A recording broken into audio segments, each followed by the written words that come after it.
আসসালামু আলাইকুম সবাইকে। আজকে খুব সহজ কিছু উপকরণ দিয়ে রান্না করছি দারুণ মজার একটি মাছের রেসিপি। সিম, টমেটো আর আলু দিয়ে রুই মাছ। টমেটোর হালকা টক স্বাদে রান্নাটা হয়েছে একদম জমজমাট। গরম ভাতের সাথে এই রান্নাটা হলে আর কিছুই লাগবে না। চলেন দেখে নেই কিভাবে করছি। প্রথমে চুলায় একটা ফ্রাই প্যানে পরিমাণ মতো তেল গরম বসিয়েছি। তেলটা হালকা গরম হয়ে গেলে দিয়ে দিচ্ছি লবণ, হলুদ। লবণ হলুদটা দিলে মাছে ভাজার সময় ছিটে আসবে না। এখন আগে থেকে হলুদ, লবণ, মরিচ মেখে রাখা মাছটা দিয়ে দিচ্ছি। আজকে আমি মাছের পেটি দিয়ে রান্নাটা করব।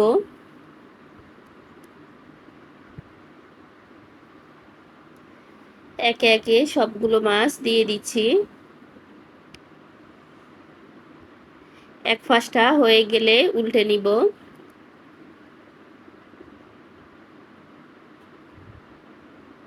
এভাবে মাছটা ভাজি করলে কোনোভাবেই ছিটে আসবে না।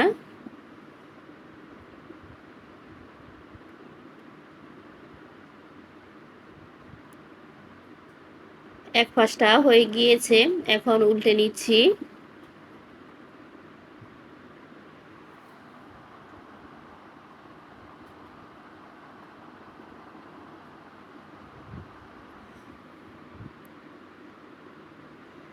এই তো সবগুলো মাছ আমি উল্টে নিয়েছি।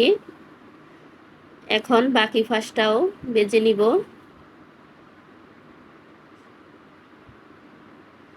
মাছটা ভাজা হয়ে গিয়েছে, নামিয়ে নিয়েছি।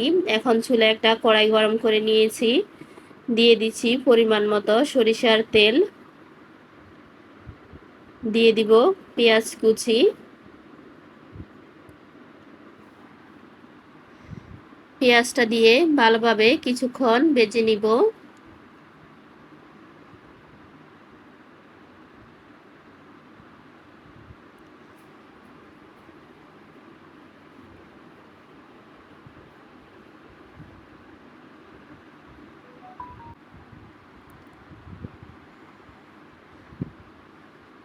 এই তো পেঁয়াজটা ভালোভাবে ভেজে নিয়েছি।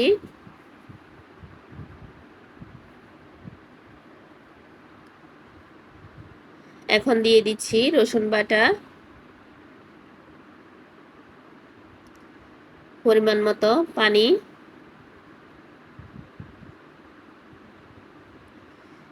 একে একে মশলাগুলো দিয়ে দিব। দিচ্ছি স্বাদ মতো লবণ, হলুদের গুঁড়ো হাফ চামচের থেকে কিছুটা কম দিয়েছি।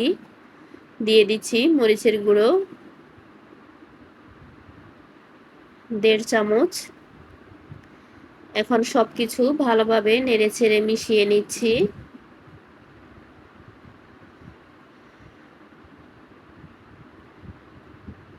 ঢাকনা দিয়ে মশলাটাকে ভালোভাবে কষিয়ে নিব।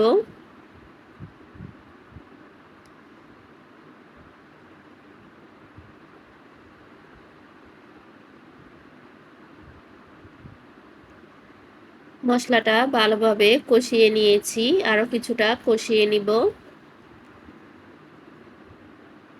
এভাবে সিমটা রান্না করলে খেতে কিন্তু খুবই ভালো লাগে। একবার এভাবে বাসায় রান্না করে দেখবেন, পরিবারের সবাই খুবই পছন্দ করবে। মশলাটা কষানো হয়ে গিয়েছে, দিয়ে দিচ্ছি সিম, আলু।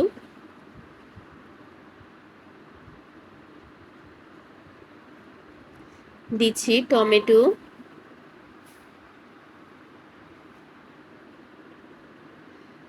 এখন ভালোভাবে মশলার সাথে নেড়ে নিচ্ছি।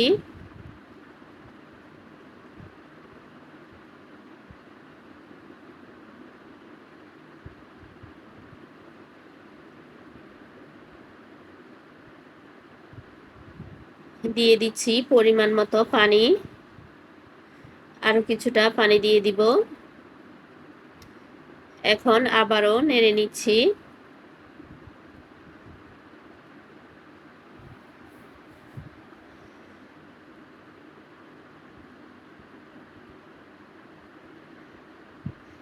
এখন ঢাকনা দিয়ে কিছুক্ষণ রান্না করে নিব।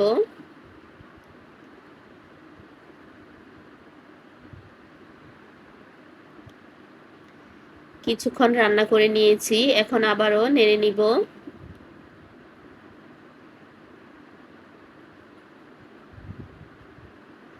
রান্নাটা খুব সহজ হলেও খেতে কিন্তু ভীষণ মজা হয়েছিল।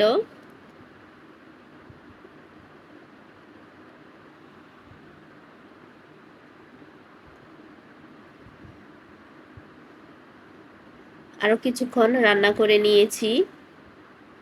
কতটা লোভনীয় হয়েছে দেখেই বুঝতে পারছেন।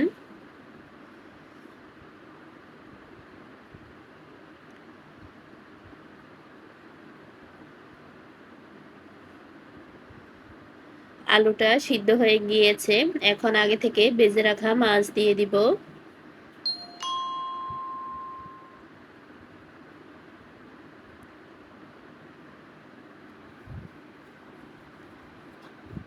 সবগুলো মাছ দিয়ে দিয়েছি।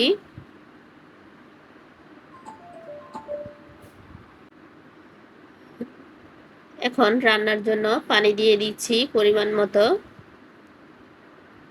পানিটা দিয়ে আবারও নেড়ে নিব।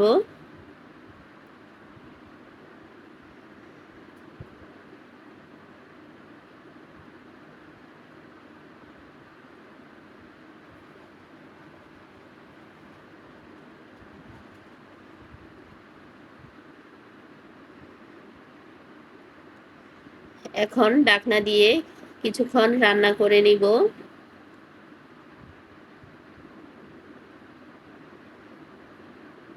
এই তো কিছুক্ষণ রান্না করে নিয়েছি।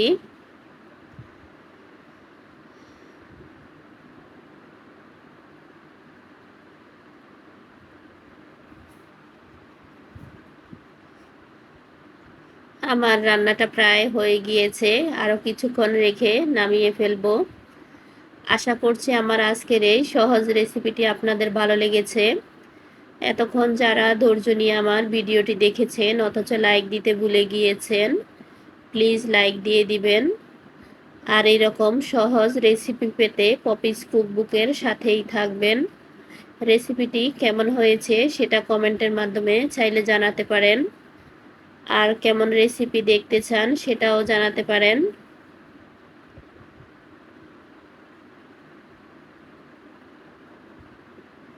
কথার মাঝে যদি কোনো ভুল ত্রুটি হয় ক্ষমার দৃষ্টিতে দেখবেন।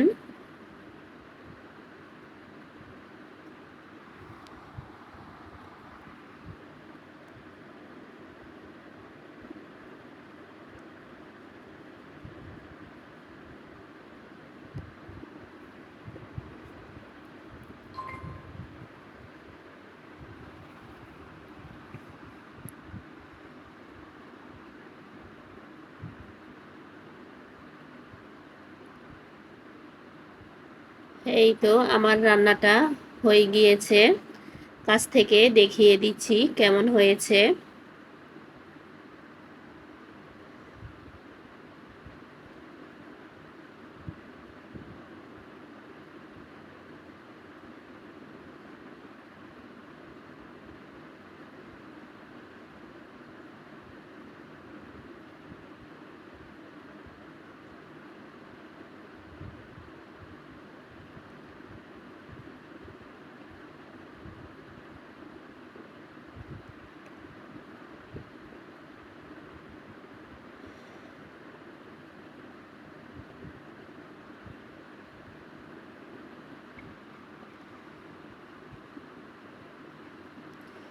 রান্নাটা কতটা লোভনীয় হয়েছে দেখেই বুঝতে পারছেন। দেখা হবে অন্য কোনো ভিডিওতে, সে পর্যন্ত সবাই ভালো থাকবেন। আসসালামু আলাইকুম, আল্লাহ হাফেজ।